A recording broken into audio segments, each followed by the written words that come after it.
Convido você a abrir a sua Bíblia no Evangelho de Mateus, capítulo 11. Hoje nós teremos a nossa assembleia extraordinária logo após o culto. Por isso que eu não vou trazer a reflexão no livro de Hebreus, porque nós levamos um pouco mais de tempo. A nossa reflexão hoje será um pouco mais breve, o breve daquele jeito como os irmãos já conhecem, não é? Mas não será tão longo quanto de costume.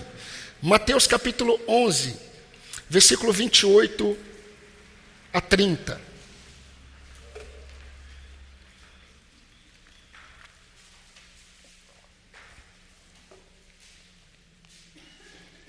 Diz assim o Evangelho de Levi: Venham a mim todos vocês que estão cansados e sobrecarregados, e eu os aliviarei. Tomem sobre vocês o meu jugo e aprendam de mim, porque sou manso e humilde de coração, e vocês acharão descanso para a sua alma, porque o meu jugo é suave e o meu fardo é leve. Vamos orar, irmãos, mais uma vez? Pai querido, te louvamos por essa manhã, te louvamos por essa oportunidade que o Senhor nos deu de cantarmos louvores ao Senhor. Te louvamos, ó Deus, porque o Senhor tem cuidado desta igreja, o Senhor tem cuidado dos irmãos, o Senhor tem cuidado de nós. E uma das maiores provas do cuidado do Senhor para conosco é a palavra do Senhor, que sempre vem, ó Deus, para nos orientar, para nos confortar, para nos sustentar, para nos conformar e nos confrontar, para que sejamos mais parecidos com Cristo. Senhor, ainda nós temos certa dificuldade de entendermos na prática o quão maravilhoso é andarmos na Tua presença, o quão maravilhoso é obedecermos a Tua voz. Mas o Senhor, com amor gracioso, o Senhor, com misericórdia eterna, tem conduzido os Teus filhos, tem conduzido o Teu povo de tal forma que nós conseguimos e temos visto toda a bondade do Senhor em ter paciência, longanimidade, em suportar muitas vezes as nossas rebeldias. Ó Deus, e te louvamos porque com graça e misericórdia o Senhor nos conduz para o Senhor, assim como um pastor faz com as suas ovelhas amadas. Senhor, e que nesta manhã a Tua igreja seja edificada pelo Teu amor, pela Tua palavra, pela Tua graça. Nós oramos agradecidos no nome de Jesus, o nosso Salvador. Amém, Senhor. Amém. Queridos, é um privilégio de Deus termos sido lembrados no domingo passado que, apesar de nossas infidelidades, apesar das nossas inconstâncias, a nossa alma ela está fundamentada numa aliança incondicional.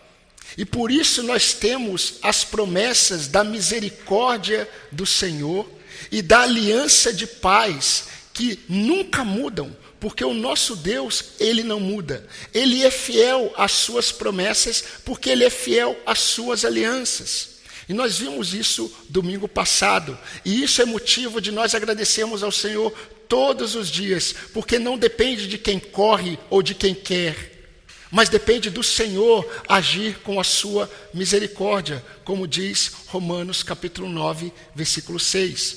Mas, queridos, quando nós observamos a realidade da nossa caminhada com Deus, nós conseguimos perceber algumas realidades que tanto o povo de Israel eles enfrentaram, assim como os discípulos que andaram, o povo de Israel enfrentou, e assim os discípulos também que andaram com Jesus, eles enfrentaram. Nós também experimentamos as mesmas lutas. E de que lutas principais eu estou falando? Todos aqueles que são chamados para andar com Deus, enquanto eles estão ouvindo a voz do Senhor, eles estão experimentando o embate com o engano. E isso é realidade na vida de todo aquele que é chamado por Deus. Porque todo aquele que anda com Deus, ele ouve a voz do Senhor. Isso está fundamentado nas promessas do Deus que fala ao seu povo. O nosso Deus é um Deus que fala. Diferente do que muitos pensam, a oração não é um diálogo. A oração é um monólogo. Quando nós falamos com Deus, quem fala somos nós, não é Deus. Você não ouve Deus falando com você. Você fala com Deus. A oração é um privilégio de nós buscarmos a face de Deus e falarmos com o Senhor. A promessa é que na oração Ele ouve e Ele responde por meio da sua palavra, por meio dos seus feitos, agindo nos acontecimentos. E nós, atentos, conseguimos observar esse Deus que fala conosco, muitas vezes no silêncio de uma voz audível. E é interessante, não é? É uma voz audível, mas que é manifestada no silêncio da oração. Irmãos, quando nós observamos o capítulo 10 do Evangelho de Mateus, nós vamos perceber que Jesus Cristo, Ele está trazendo, mostrando uma série de orientações aos seus discípulos. Todo o capítulo 10 do Evangelho de Mateus, a palavra de Jesus está sendo dirigida aos seus discípulos. Assim como no início do Evangelho, no capítulo 5, quando Jesus, Ele prega aquele famoso Sermão do Monte, o Sermão do Monte, ele foi pregado para os discípulos. E o Sermão do Monte, ele não foi dado para mostrar para que os discípulos olhassem e falassem, eu preciso me encaixar nisso, eu preciso ser manso e humilde de coração, eu preciso ser assim, eu preciso ser assim, eu preciso ser assim. Não, o Sermão do Monte é um modelo para aquele que está em Cristo.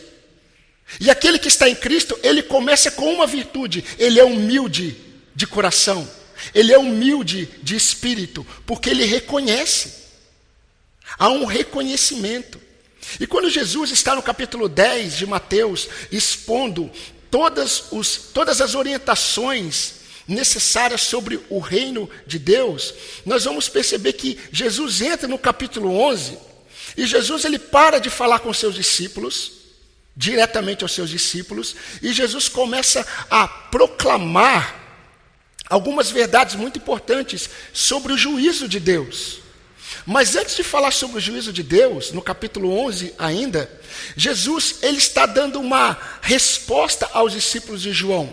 Então Jesus ele dá testemunho para João Batista, e Jesus dá testemunho logo depois de João Batista.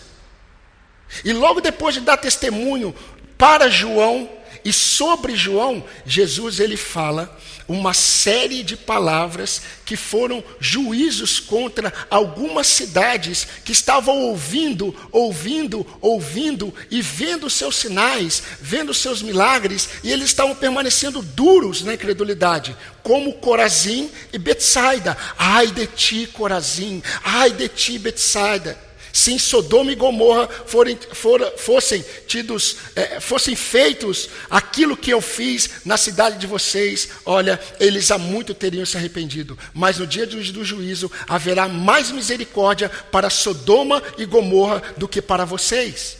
Porque vocês estão vendo o meu agir. E queridos, logo depois de pronunciar esse juízo, Jesus faz uma oração.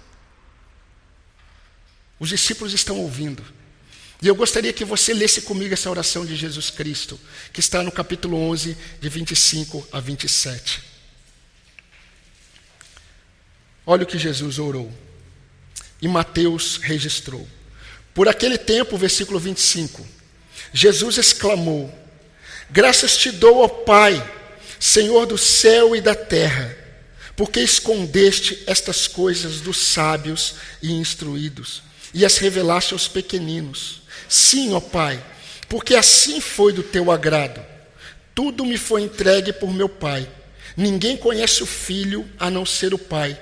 E ninguém conhece o Pai a não ser o Filho e aquele a quem o Filho o quiser revelar. Queridos, essa oração de Jesus Cristo, dentro do contexto do Evangelho de Mateus, e dentro do contexto do capítulo 10 e capítulo 11, preste atenção, delimita o convite que Jesus vai fazer no versículo 28 a 30 que nós lemos. Quando Jesus ele diz, vinde a mim, essa oração que antecede esse convite, delimita esse convite.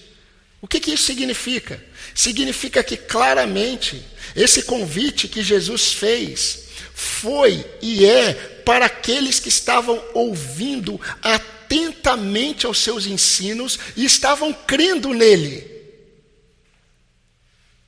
Infelizmente, queridos, muitos crentes, eles vão para o texto bíblico e eles acham bonito alguns textos e são muito belos, como esse texto. Esse é um dos textos mais conhecidos da igreja. Esse é um dos textos mais utilizados pela igreja quando vão evangelizar. Um convite de Jesus Cristo. Entretanto, todo aquele que escreve, ele tem propósito quando escreve. Os autores bíblicos foram inspirados pelo Espírito Santo de Deus. E quando eles escreveram o que Jesus falou, isso tudo está dentro de um contexto. A oração de Jesus delimitou. Jesus está orando, agradecendo a Deus. Senhor, obrigado porque o Senhor tem ocultado tudo o que eu tenho feito aos sábios e instruídos. E obrigado porque o Senhor tem revelado aos simples. O meu Pai tudo me entregou. E eu entrego a quem eu quero. Logo após dizer isso, Jesus ele faz um convite. Vinde a mim, todos vocês que estão cansados e sobrecarregados, que eu vos aliviarei. E queridos, eu quero pensar com vocês rapidamente sobre esse convite, que é o convite para o descanso da alma oprimida. O convite para o descanso da alma oprimida. Ou o convite para o descanso da alma cansada, da alma sobrecarregada. E esse convite para a alma cansada, para a alma oprimida, para a alma sobrecarregada, contrapõe o peso da religiosidade opressora. Eu vou repetir. O convite, esse convite para o descanso da alma, contrapõe o peso da religiosidade opressora. Mais uma vez, olha o que diz o versículo 28 do capítulo 11. E eu gostaria de ouvir toda a igreja lendo juntos. Vamos ler o versículo 28, independente da sua versão. Vinde a mim, todos que estáis cansados e sobrecarregados, e eu vos aliviarei. Amém. O que nós podemos ver claramente nesse convite de Jesus é que esse chamado de Jesus, ele tem por objetivo produzir alívio, produzir descanso, descanso para a alma que está cansada, descanso para a alma que está sobrecarregada, descanso para a alma que está oprimida. Agora a pergunta que nós precisamos fazer é: sobrecarregada, cansada, oprimida, com o quê? Por quem? Essa é a pergunta que nós temos que fazer.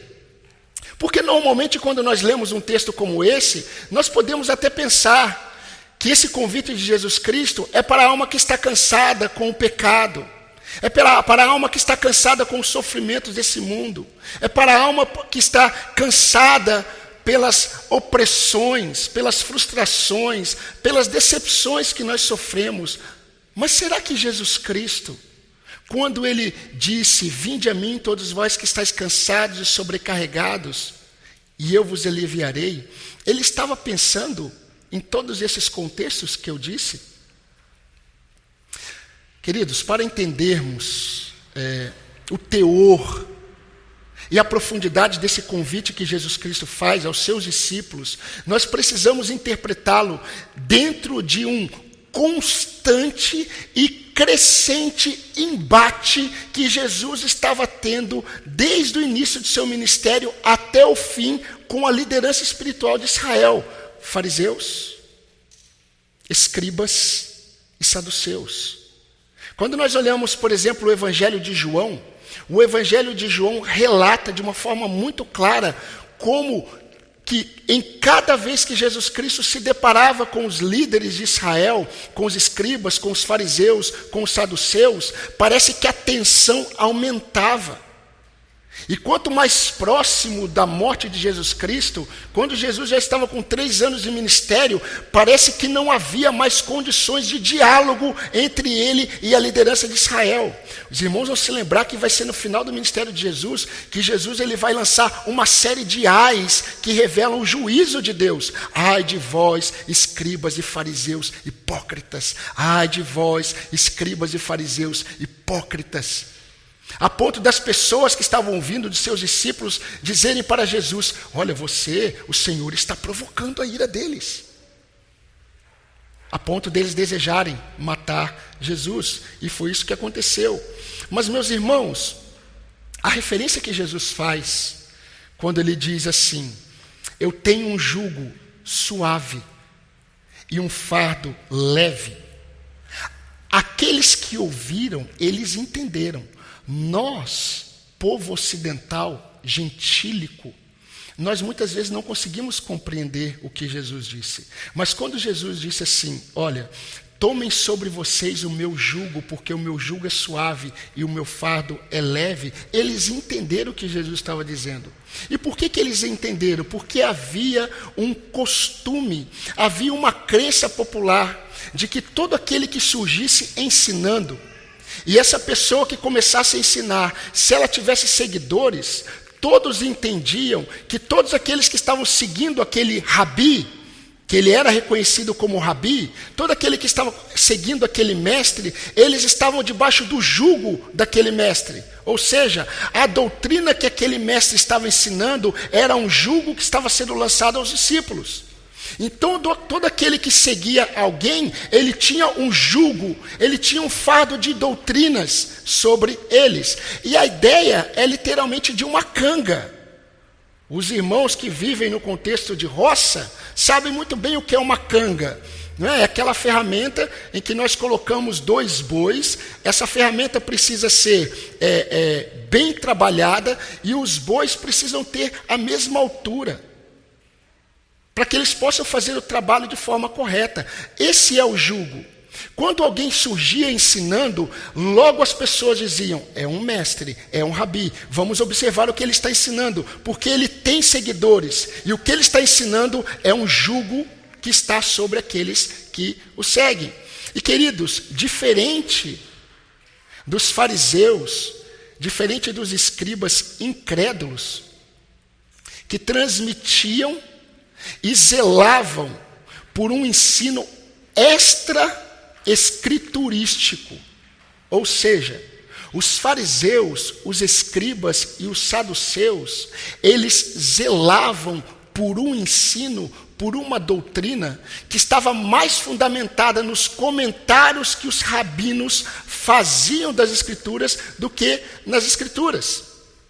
E diferente deles, muito diferente deles, a doutrina de Cristo não trazia peso, porque, queridos, a doutrina dos fariseus, dos escribas e dos saduceus era pesada.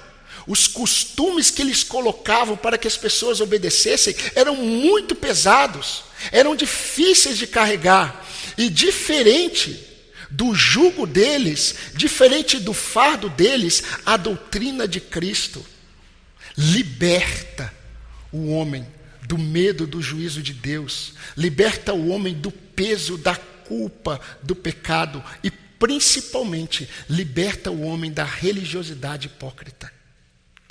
Eu quero mostrar apenas 2 textos para os irmãos dentro do Evangelho de Mateus, para que os irmãos entendam que Jesus, quando diz isso, ele está pensando exatamente nisso.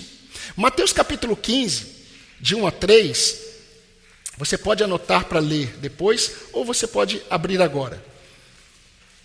Jesus ele está sendo questionado pelos fariseus e pelos escribas. E Mateus relatou isso. Mateus 15, de 1 a 3. Diz assim o texto: então alguns fariseus e escribas vieram de Jerusalém até Jesus e perguntaram: por que os seus discípulos transgridem, preste atenção, a tradição dos anciãos? Porque eles não lavam as mãos quando comem. Jesus, porém, lhes respondeu: por que também vocês transgridem o mandamento de Deus por causa da tradição de vocês? Vocês percebem? Os líderes de Israel estavam questionando os discípulos de Jesus. Olha, os seus discípulos não lavam as mãos antes de comer, isso é impuro. Eles não estão respeitando a tradição dos anciãos. E Jesus fala assim: e vocês transgridem o mandamento de Deus por causa da tradição de vocês. Agora, nenhum texto é tão claro quanto aquele pronunciado nos ais, em Mateus capítulo 23, de 1 a 4. E eu quero ler com você, você pode abrir a sua Bíblia. Mateus 23, de 1 a 4.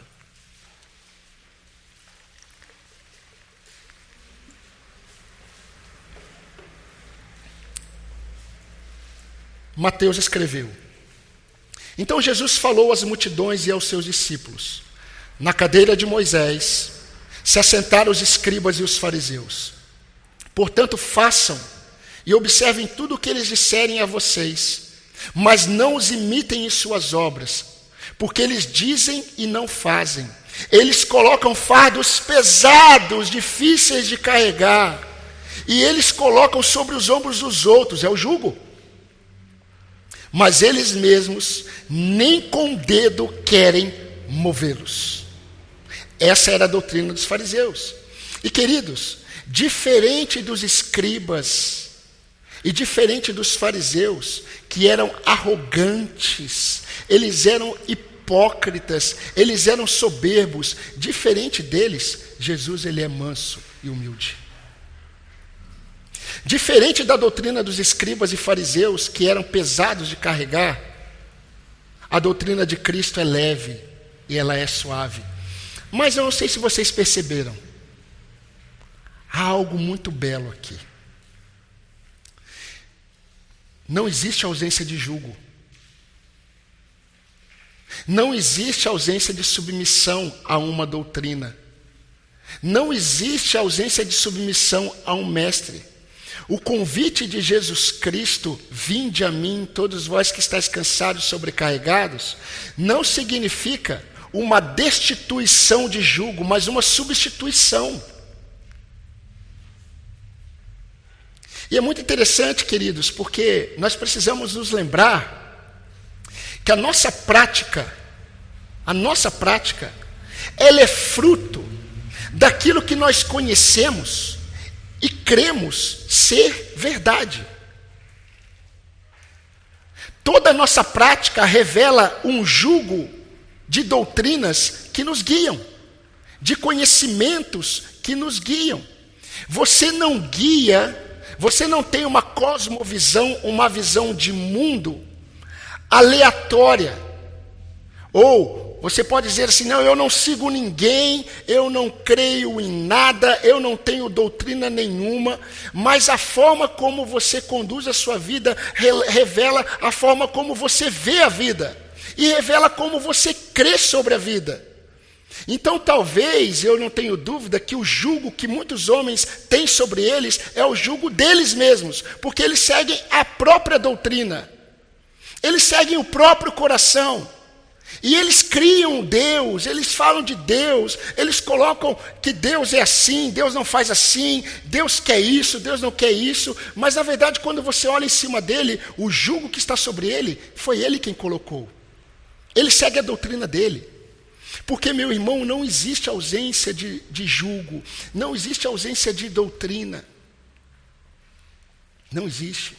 Mas para aqueles que trocam e entendem que o jugo de Jesus Cristo, as doutrinas de Cristo, são suaves, são leves.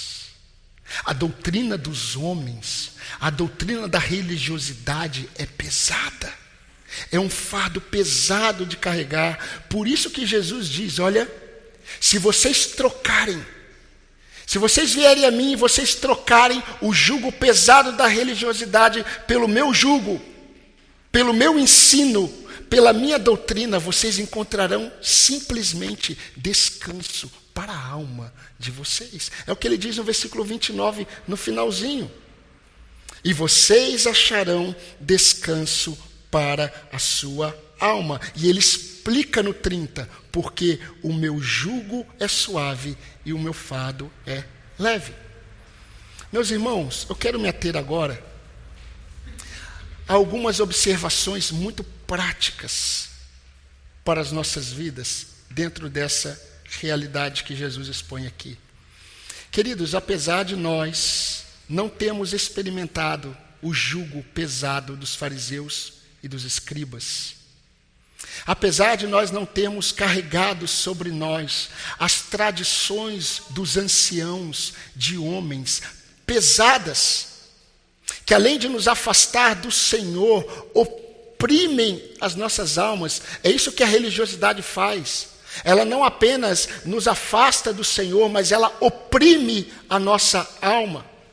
Eu quero dizer para os irmãos que nós somos, todos nós que estamos aqui, nós somos inclinados a nos colocarmos debaixo do jugo pesado da religiosidade. Nós somos inclinados. Muitas vezes nós nos deparamos com uma religiosidade, com um jugo diante de nós, e nós nos colocamos facilmente, nós nos encaixamos facilmente debaixo dessa canga. Nós nos submetemos facilmente debaixo desse campo doutrinário da religiosidade, e isso oprime a alma. Meus irmãos, não é à toa que muitos cristãos, muitos crentes em Jesus Cristo estão tendo a sua caminhada cristã e eles estão cansados, eles estão desanimados, eles estão afadigados, está pesado a vida cristã. Mas a vida cristã não está pesada porque a doutrina de Cristo é pesada. A vida cristã está pesada porque ele está debaixo de um jugo de práticas religiosas. Ele não está debaixo do jugo suave e do fardo leve de Cristo. E meus irmãos, nós temos a facilidade de transformar a nossa caminhada com Deus, que deveria ser marcada por uma devoção natural. Uma devoção natural ao Senhor. A gente transforma essa caminhada em uma vida de regras e normas. Eu estava conversando com um irmão, e o irmão falou assim: pastor, eu estou muito oprimido. Eu falei: por quê? Porque eu não estou conseguindo reunir a minha família. Eu, como homem, não estou conseguindo ensinar a minha esposa a palavra, não estou conseguindo ensinar os meus filhos. E eu falei: onde que você aprendeu que você tem que fazer isso? Ah, eu ouvi o pastor, eu falei: e você se colocou debaixo desse jugo? O Senhor deseja que nós sejamos muito mais um referencial nas coisas práticas do que ter aquele momento religioso, culto no lar. O culto no lar é essencial, é vital, desde que ele não seja religioso. Desde que você não acredite que se você fizer isso, a espiritualidade da sua família está garantida. Mas você sai do culto do lar e você tem práticas de pecados contra Deus. Não é tão pesado assim. Mas nós temos facilidade de transformar a nossa caminhada e a nossa devoção em regras, em normas. Nós temos a facilidade, queridos, de transformar a espiritualidade do nosso lar em ativismo religioso. Nós temos essa facilidade. Porque, queridos, nós nos contentamos com comportamentos religiosos. Ah, eu vi ele está lendo a Bíblia. Ah, eu vi, se retirou para orar. Está deixando ele fazer isso. Agora está fazendo isso. Olha o que ele está falando. E a gente se contenta com comportamentos. Devido à facilidade que nós temos de transformar as coisas em religiosidade, em práticas religiosas. Meus irmãos, isso acontece principalmente com os filhos. Os pais costumam olhar para os seus filhos de forma assim tão distante, muitas vezes saem de um polo e vão para o outro. Uns colocam os filhos aqui em cima como se os filhos fossem os mais piedosos do mundo. E quem dera que fossem. Outros olham para os filhos e não enxergam a conversão do filho, porque o filho não é perfeito. Talvez ele seja salvo, mas é imaturo. Porque os pais querem regras, normas. Mas a vida com Deus é muito mais suave. É uma caminhada muito mais leve. É uma devoção natural. Não é algo forçado. Nós não precisamos ficar falando para as pessoas: você tem que fazer isso, você tem que fazer isso, você tem que fazer isso, você tem que fazer isso, você tem que orar, você tem que ler a Bíblia, você tem que buscar. É natural do novo nascimento, essa busca. Meus irmãos, sabe uma verdade que eu quero deixar para vocês? A falsa religião, ela é um obstáculo maior para a verdadeira fé do que a ausência de religião.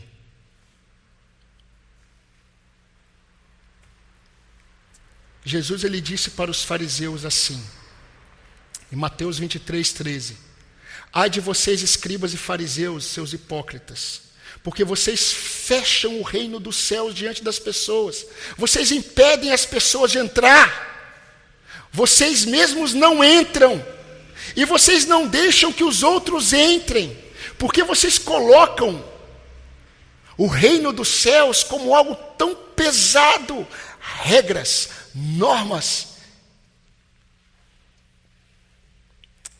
Isso acontece, queridos, porque é religiosidade. Presta atenção, isso está acontecendo nas igrejas evangélicas, talvez esteja acontecendo aqui. A religiosidade leva as pessoas a acreditarem que quando elas estão fazendo algo bom na religião delas, isso significa que elas foram redimidas.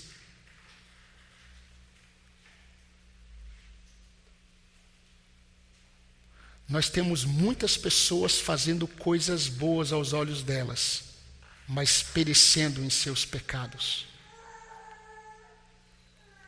Meus irmãos, nós temos uma série de facilidades e eu quero descrevê-las para vocês. Nós temos a facilidade de transformar as atividades da igreja em evidências de uma espiritualidade saudável. Aquele irmão é saudável. Aquele irmão, ele é espiritual, sabe por quê? Ele está em tudo. Você pediu, ele faz. Ele está no ensaio, ele está na atividade tal, ele está fazendo isso, ele está servindo. E se ele está servindo, isso revela saúde espiritual, não necessariamente. É que nós transformamos em religiosidade aquilo que não é. Queridos, nós temos a facilidade de acreditar que tempo de vida cristã significa maturidade cristã. E eu nunca me deparei com tantos idosos imaturos na igreja. Isso eu estou falando em 20 anos de vida cristã. E muitos crentes olha, é o cabelo branco. Meus irmãos, cabelo branco não significa muita coisa. Deixa eu dizer uma coisa para vocês. Infelizmente, muitos velhos que estão na igreja, eles são imorais.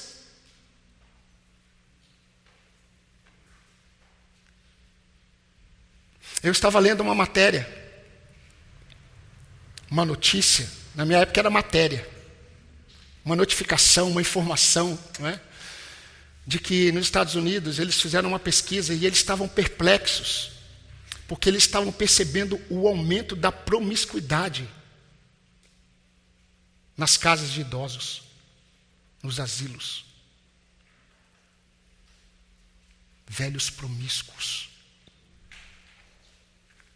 Aí a igreja olha assim, não, olha aquele irmão, tem 30 anos de conversão, mas quando você conversa, quando você enxerga os acontecimentos e a forma como ele lida com os acontecimentos, você percebe que 30 anos de vida cristã, mas sem maturidade, sem caminhada com Deus, sem piedade, sem testemunho para dar aos mais novos.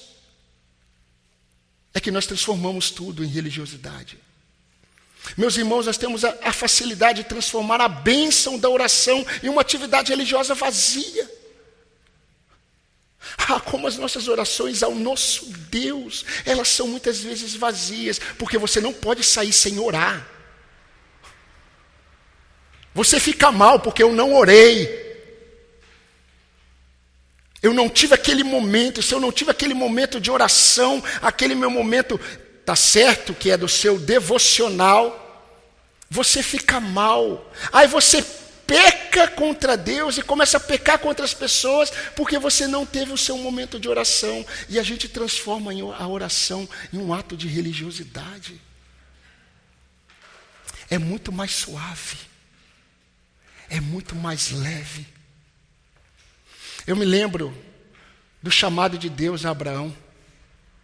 E Deus falou com Abraão assim: Abraão, apenas ande na minha presença e seja íntegro. Apenas isso. Ande na minha presença e seja íntegro. É leve. Diferente das religiões. Diferente de tudo que a gente vê. Diferente do cristianismo pregado hoje.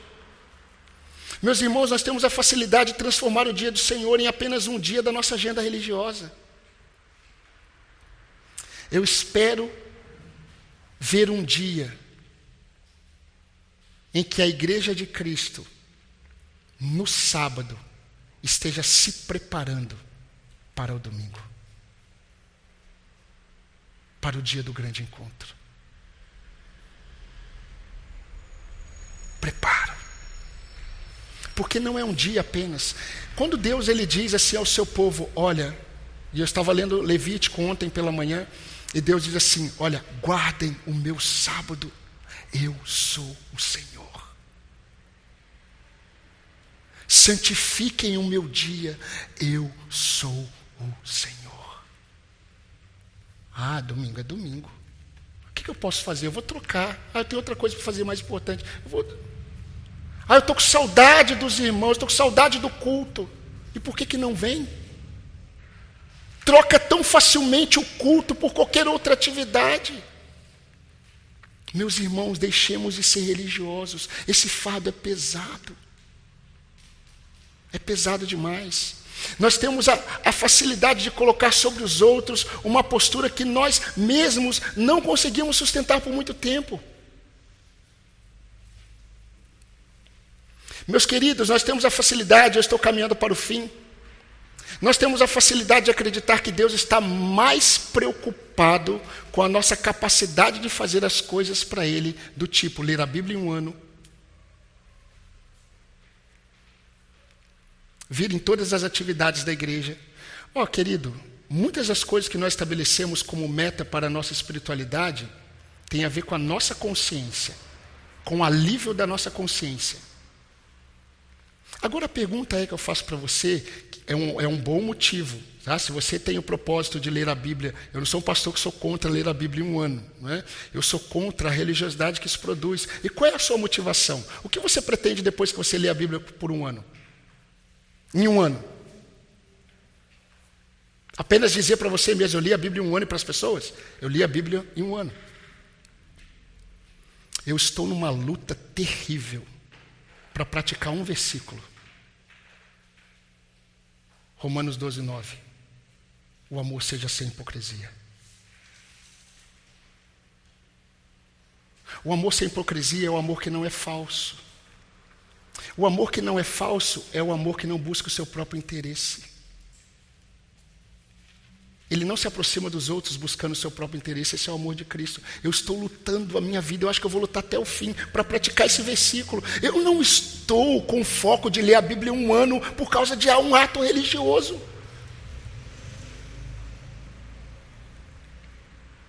Se você quer ler em um ano, pode ler, meu irmão. Eu te incentivo.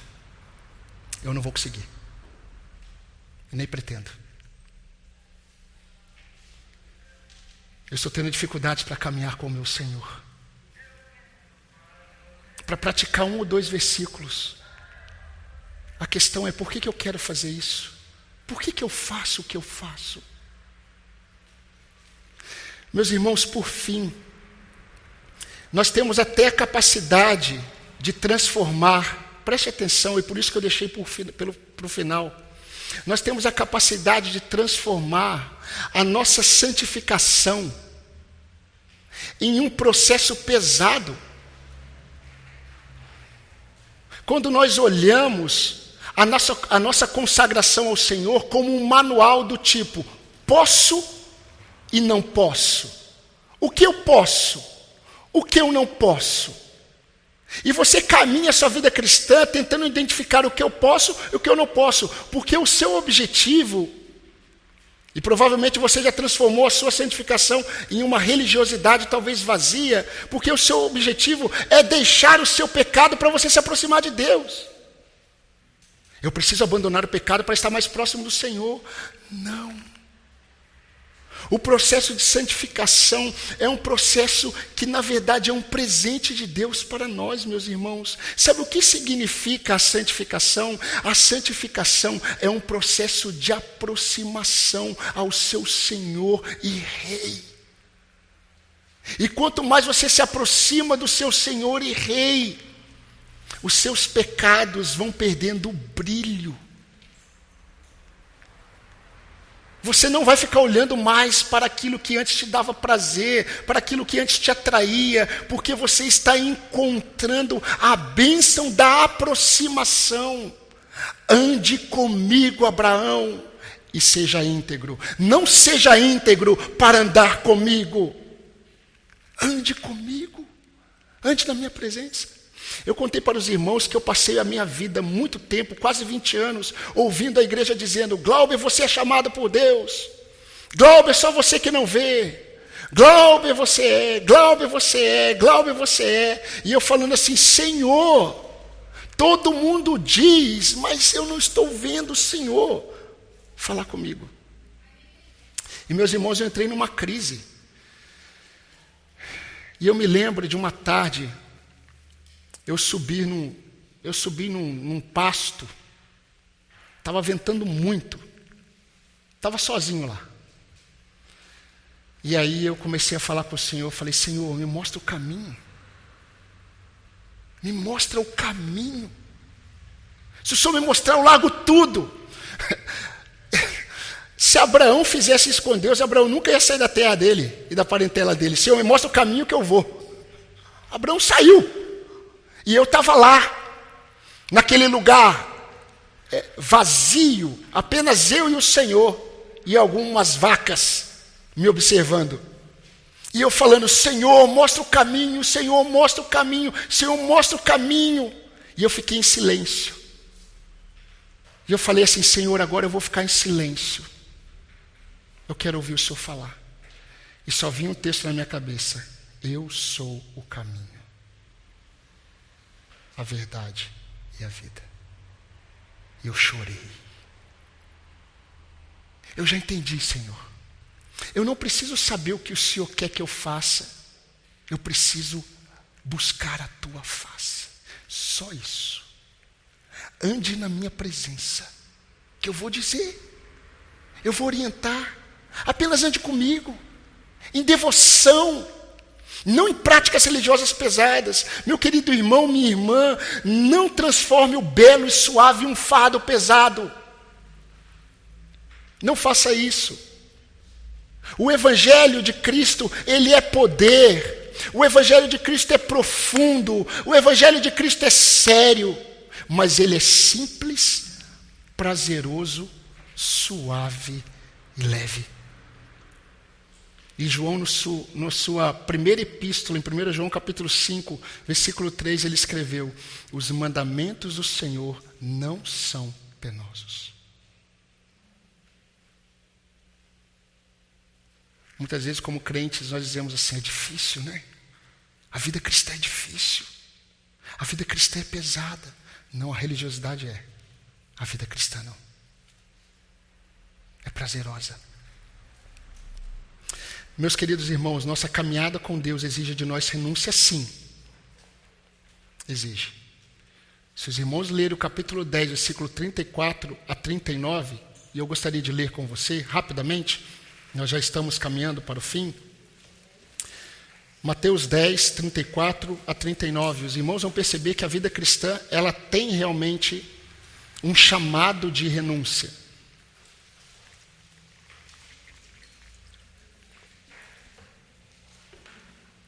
Lembre-se que no capítulo 10, Jesus está falando somente com seus apóstolos, com seus discípulos. E ele diz assim: não pensem que eu vim trazer paz à terra.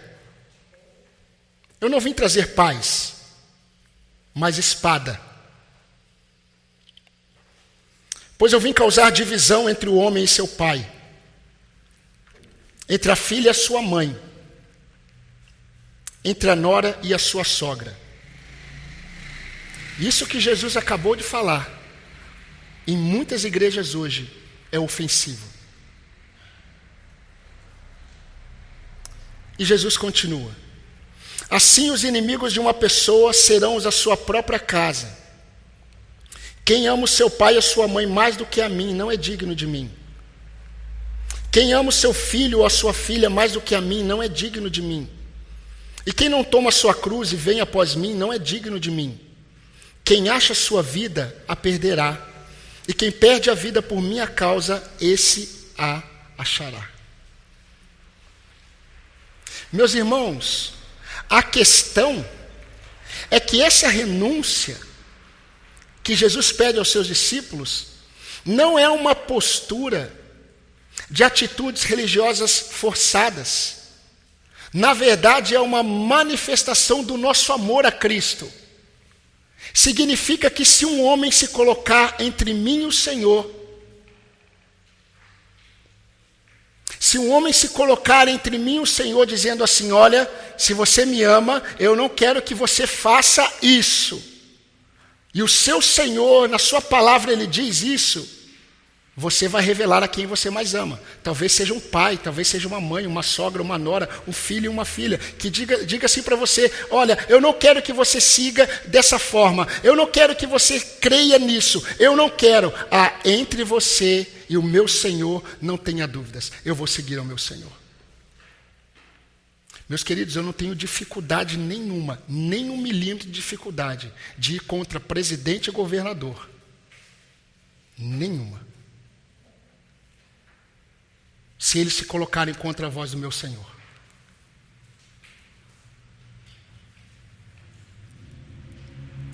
Só que essa renúncia não é postura religiosa vazia, é manifestação de quem nós amamos mais. De onde está o nosso amor? Por isso que muitos cristãos, queridos, eles não sentem alegria. Eles não estão sentindo contentamento, satisfação na caminhada com Deus. Porque a obediência se tornou uma prática religiosa pesada e não manifestação do amor a Cristo. E aí a vida desses se tornaram um carregar de fardos pesados da falsa religiosidade. Inclusive, muitos pastores estão cansados, sobrecarregados em seus ministérios, porque eles não perceberam que os seus ministérios se tornaram um fardo pesado da religiosidade. Eles não têm mais alegria no Senhor, eles não têm mais alegria na igreja, eles estão cansados e sobrecarregados. E essa palavra do Senhor vem para esses, sabe por quê? Porque esses não perceberam que muitas vezes a vida cristã, estando à frente de uma igreja, conduz o pastor a ser um religioso e a não ser alguém que anda com o seu Senhor. Vinde a mim. Não é um convite para que os cansados, preste atenção, vinde a mim não é um convite para que os cansados, sobrecarregados venham para uma religião, mas para uma pessoa. Vocês conseguem perceber a audácia de Jesus Cristo ao falar isso para os fariseus e escribas e eles ouvindo? Jesus, ele não disse assim: venham para a minha religião, para a religião que eu estou criando, venham para o cristianismo, venham para aquilo que vocês estão vendo que eu estou criando. Jesus diz: venham a mim. Não venham a uma religião, venham a uma pessoa. Eu vos aliviarei. Eu vos aliviarei. É interessante porque nós lemos na última ceia Isaías 54. Em Isaías 55:1, Deus está fazendo o mesmo convite ao povo de Israel. E sabe o que Deus está falando? No versículo 1 do capítulo 55 de Isaías: venham a mim todos vocês que têm sede e bebam. O mesmo convite que Deus faz para o povo de Israel, Jesus está fazendo para aqueles que creem nele. Venham a mim, todos vocês que estão cansados e sobrecarregados. Tomar sobre vocês o meu jugo é submeter-se à doutrina de Cristo como mestre amoroso. Ou seja, não basta vir a Jesus É necessário se submeter às doutrinas de Cristo. A pergunta é, meu irmão, minha irmã, o que Cristo diz, de fato, é o que você crê? Ou você está debaixo de um outro jugo? Ou você está debaixo de um outro peso de doutrinas que está direcionando a sua vida? Você é alguém que segue o seu coração? Então o jugo que você está é pesado. Vai machucar você. Se coloque, tome para você, depois de vir a Cristo, o jugo suave, o fardo leve do nosso Salvador. Porque somente quando nós assumimos as doutrinas de Cristo, nós podemos experimentar a leveza da caminhada com Deus. Então eu quero convidar você, meu irmão e minha irmã que está aqui. Você que está sobrecarregado, meu irmão e minha irmã.